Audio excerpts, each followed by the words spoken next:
Varahi silks వారి grand festive celebrations పొందండి 10,000 రూపాయలు ఆపై కొనుగోలుపై బంగారు నాణెం ఉచితంగా. అంటే కృష్ణవేణి గారు మీరు అన్నారు కాబట్టి తలరాత అని నేను ఒక క్వశ్చన్ అడుగుతాను, మీరేమనుకోను అంటే చెప్పండి. అయ్యో ఇప్పుడంటే మహానటి సినిమా వచ్చింది కానీ మహానటిలో సావిత్రి గారి జీవితం ఎలా ఉండేది, ఎలా అయ్యింది, పెళ్ళి ఎలా అయింది, పిల్లలు ఎలా పుట్టారు, ఆమె పతనం ఎలా అయిపోయింది అని కూడా. బట్ సేమ్ మహానటిలో సావిత్రి గారి జీవితమే కృష్ణవేణి గారు అనుభవించారు. కృష్ణవేణి గారిది కూడా ఈక్వల్ టు సావిత్రి గారి జీవితమే. అంటే చివరి క్లైమాక్స్ తప్ప మిగతాదంతా సేమ్ టు సేమ్ ఉంటుంది ఆమె జీవితం అంటుంటారు. ఏంటమ్మా అసలు అది? అదే అంటే ఏం లేదండి, సినిమా ఫీల్డ్కి వెళ్ళిన తర్వాత మనం ఏదో ఆ పని చేసేసాం, అక్కడ ఉండే మనుషులతో మనకి ఇంకా వేరే మానసికంగా ఏ సంబంధం లేకుండా అలా సపరేట్ అయిపోయిన వాళ్ళు అయిపోయి ఏదో పెళ్ళిళ్ళు చేసుకుని వేరేలాగా ఉంటారు. ఇప్పుడు నేను మన వారాలబ్బాయి డైరెక్టర్ రాజచంద్ర గారిని పెళ్లి చేసుకున్నాను కదండి. ఆయనకి అంతకుముందు పెళ్ళి అయింది. అంతకుముందే పెళ్ళి అయింది. ఆయన కూడా పిల్లలు 2 ఆడపిల్లలు మగ పిల్లాడు. ఓకే. అసలు వాళ్ళు ఏమి లేని వాళ్ళు, అసలు ఏమి లేదు. ఒక సినిమా చేస్తే 25,000 అలా ఇచ్చేవారు అంతే అండి ఆ రోజుల్లో ఆయనకి. Direction, screen play okay 25,000. ఆ సినిమా 6 నెలలు తీస్తే 3 నెలలు ఇంటెద్దు కట్టుకుంటే 4వ నెలలో ఇంటెద్దు ఉండేది కదా వాళ్ళకి. కష్టాలు పడ్డారు చాలా. తీరా ఒక సినిమా జీవన పోరాటం తర్వాత ఒక సినిమాకి 2 లక్షలు 3 లక్షలు తీసుకునే టైంకి వచ్చేటోడికి చచ్చిపోయాడు ఆయన. మేమిద్దరం కలిసి ఎన్నాళ్ళు ఉన్నామండి, అసలు 4 సంవత్సరాలేగా. ఓకే. అలా చేసుకోవాల్సిన పరిస్థితి కల్పించారు. అలాగా అనంతలక్ష్మి ఫిలిమ్స్ భాస్కర్ రావు గారని మొండిఘట్టం అవి తీశారు కదా సినిమా. అది ఇంకోటి ఏంటంటే 12 కాపురానికి 12 సూత్రాలు, అత్తగారి పెత్తనం, ఇవన్నీ అనంతలక్ష్మి ఫిలిమ్స్ వాళ్ళి. అవన్నీ రాజచంద్ర గారు చేశారు. మొండిఘట్టంలో చిరంజీవి గారు. అది ఆయన చేసిన పనికి మేము సడన్గా అలా పెళ్లి చేసుకోవాల్సి వచ్చిందండి. మా సొంత సినిమా గురించి మాట్లాడుతూ బ్రేక్ టైంలో ఇలాగే కూర్చుని మాట్లాడుతూ ఉంటే వచ్చి ఏదో తప్పుడుగా మాట్లాడితే ఫ్రెండ్షిప్ ఉండేది. నాకు అసలు రాజచంద్ర గారు అంటే అస్సలు ఆ నలుపు అంటేనే నచ్చదండి. టీ నల్లగా ఉంటే తాగను నేను. అలాంటి దాన్ని నల్లగా ఉంటాడు ఆయన అయితే మూమని. అలాంటి మనిషి ఎన్నిసార్లు తిట్టేసేదాన్ని నేను. ఆ వారాలబ్బాయి ఎప్పుడు 2 పేజీలు చదవడం రాదు, 2 పేజీలు యాక్ట్ చేయడం రాదు, వీళ్ళందరూ ఆర్టిస్టులు అంట తయారవుతారు అది ఇదని ఏదో మాట అన్నాడు ఒకసారి. అంటే మీరు చెప్పండి, మీరు చదవండి, రాపాలకుండా మీరు వరుసగా డైలాగులు చెప్పండి చూద్దాం అంటే ఒక 2 లైన్లు కూడా చదవలేదు మళ్ళీ. ఆయన పెద్ద డైరెక్టరే, మరి చదువుకున్న ఆయన. మాకు చదువులు లేవు, చెప్తే వినే మనుషులు మేము. ఏం చేయాలి చెప్పండి అప్పుడు? అలాంటి మనిషిని పెళ్లి చేసుకోవాల్సిన పరిస్థితి కలిగింది అంటే ఎటువంటి పరిస్థితుల్లో చేసుకుని ఉంటాను నేను? అంటే మీకు ఇంత తెలివి ఉంది, మాట్లాడే కెపాసిటీ ఉంది, ఇంత మీరు కూడా బోల్తా పడ్డారు అంటే అసలు ప్రపంచం అంటే తెలిసింది ఆ రాజచంద్ర చచ్చిపోయిన తర్వాతే అండి. అప్పుడు దాకా నేను పిచ్చిదాన్నే. అది 3 పిల్లలు ఉన్నా ఇంకొక సెకండ్ పెళ్ళి. అసలు మామూలుగా ఏదో వస్తా మన ఏమనేవాడంటే మీలాంటి వాళ్ళు నాకు హెల్ప్గా ఉంటే నేను ఎక్కడో ఉందును. అప్పటికేం ఎక్కువ పిక్చర్లు చేయలేదండి ఆయన. ఈ 4 సంవత్సరాల్లోనే కన్నడ పిక్చర్లు, ద్వారకీష్ పిక్చర్లన్నీ ఆయనే చేసేవాడు. ఇంకా ఎందుకులేండి ఆయన గురించి ఇంత బ్యాడ్గా చెప్పుకోవడం, కానీ అది చాలా గొప్ప వ్యక్తి ఆయన కూడా, మంచి డైరెక్టర్.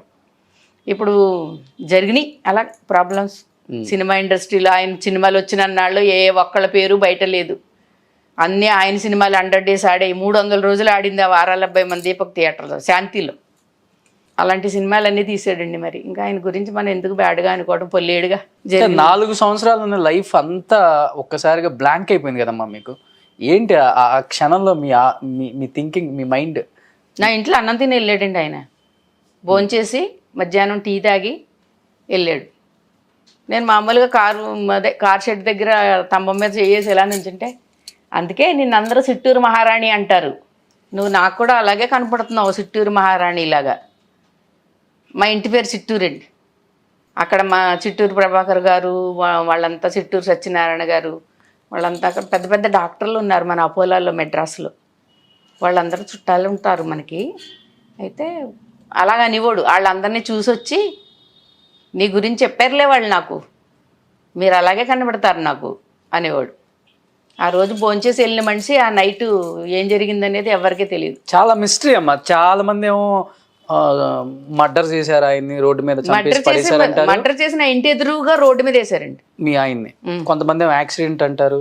యాక్సిడెంట్ కాదండి, అది యాక్సిడెంట్ కానే కాదు. ఇప్పుడు ఆ మర్డర్ చేయించిన వాళ్ళు కుళ్ళిపోయి చచ్చారు. సినిమా ఇండస్ట్రీ వాళ్ళే. ఎందుకనమ్మా అంటే మీ ఆయన్ని అంతగా మర్డర్ చేయించి మరి ఆయన ఉంటే ఇంకొకళ్ళకి పేరు రావట్లేదుగా, దానివల్లే అండి. ఆయన ఏ సినిమా తీసినా 100 days ఆడేది.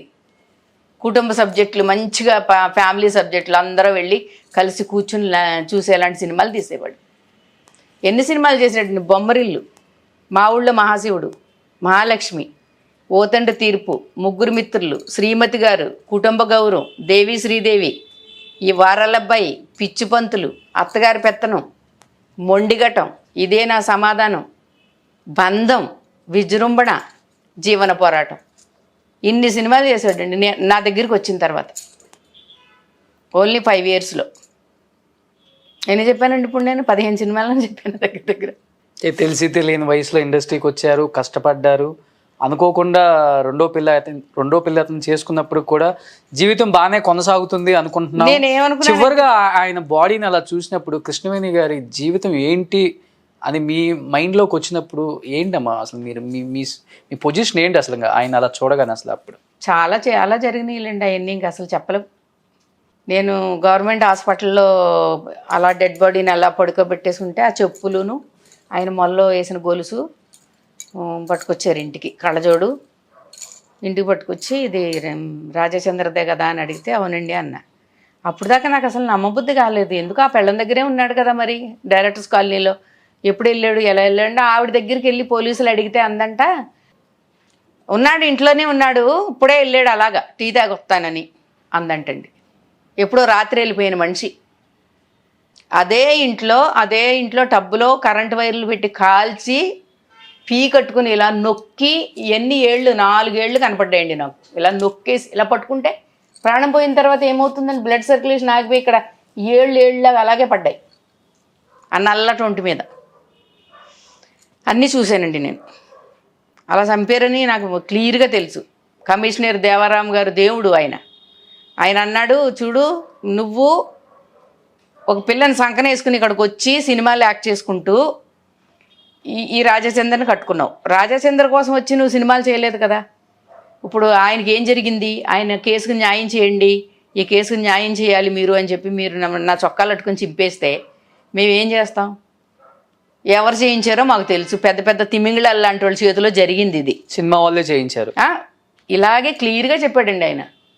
పెద్ద తిమింగిళాలు లాంటి వాళ్ళ చేతిలో జరిగింది, మేమేమి చేయలేము దాన్ని. మీకేం కావాలి, నీ పిల్లకి ఏం కావాలి, నీకేమైనా సెక్యూరిటీ కావాలా, మీకేమైనా హెల్ప్ కావాలా ఈ తమిళనాడులో, నీ పిల్ల కోసం నువ్వు బ్రతకాలి, నీకేమైనా సాయం కావాలంటే చెప్పు, మేము చేస్తామన్నాడండి ఆయన దేవారాం గారు కమిషనర్ గారు. 2 సంవత్సరాలు నా ఇంటి చుట్టూ పోలీసు కుక్కలో కాపలా, మమ్మల్ని లేపేస్తామని. మిమ్మల్ని కూడా అసలు మా ఫ్యామిలీయే ఉండకూడదు. మీరేం తప్పు చేశారు? మరి తిట్టాను కదండి, మరి ఇలా జరిగినప్పుడు అవన్నీ బయటికి వెళ్ళి అంతకుముందే జరిగినాయండి, చాలా జరిగినాయి అంతకుముందు కూడా గొడవలు. ఆ గొడవలన్నీ ఇంకా అసలు కొంచెం కాదు, పోలీస్ స్టేషన్లో పెట్టి బాగా అడిగేసాను నేను మాకు ఆపోజిట్ మనిషిని. దాని పేరెందుకులండి, కుళ్ళిపోయి చచ్చింది కదా, దాని పేరెందుకు, ఇంకా పోలీస్ స్టేషన్లో పెట్టి బాగా అడిగే. నువ్వు ఒకడిని వదిలేసి ఒక పిల్లని సంకనేసుకుని సినిమా ఫీల్డ్కి వచ్చావు, ఒకడు దొరికాడు, ఒక డైరెక్టర్ని పెళ్లి చేసుకున్నావు. నేను ఒకడిని వదిలేసి ఒక పిల్లని సంకనేసుకుని వచ్చాను. ఈ డైరెక్టర్ సహాయం కోసం నేను ఆయన్ని కట్టుకున్నాను. ఆయన్ని వదిలేయని ఎందుకు చెప్తావు నువ్వెవరు? నిన్ను అడిగి కట్టుకున్నాను నేను ఆయన్ని. మా మామయ్య పెద్ద లాయరు, ఆయనకు తెలుసు నాకు సహాయం కావాలి, నాకు మనుషులు కావాలి. ఇక్కడ మెడ్రాస్లో నాకేమీ తెలీదు, ఒక మగతోడు లేదు. నేను, నా పిల్లోడు, నా తమ్ముడు, నా కూతురు, నేను. ఇంకా మా అన్న కూతురు ఉండేది, మా చెల్లి కూతురు ఉండేదండి నా దగ్గర, చిన్న పిల్లలు. వీళ్ళందరికీ తోడు ఎవరున్నారు? మేమే అందరం. భాష రాదు మాకు, ఏదో మొగాడుగా తోడు ఉంటాడని చెప్పేసి సరే అని రానిచ్చి పోనిచ్చినందుకు ఈ కాడికి వచ్చింది మా బ్రతుకు అని చెప్పి ఆవిడతో గొడవ వేసుకున్నందుకు మమ్మల్ని లేపేస్తానంత. బతుకున్నారా ఇప్పుడు హీరోయిన్? ఇంకెక్కడ ఉన్నారు? ఎప్పుడో కుళ్ళిపోయి వెనకాల షుగర్తో పుళ్ళు పడిపోయి పురుగులు వచ్చేసి చచ్చింది. ఇన్ని సంవత్సరాల తర్వాత కూడా చెప్పకూడదు ఆ పేరు? ఇంకా ఎందుకండి మనకి అవసరమా? మనకి జనాలకు తెలుసు, చాలామందికి తెలుసు. పోనిద్దరు.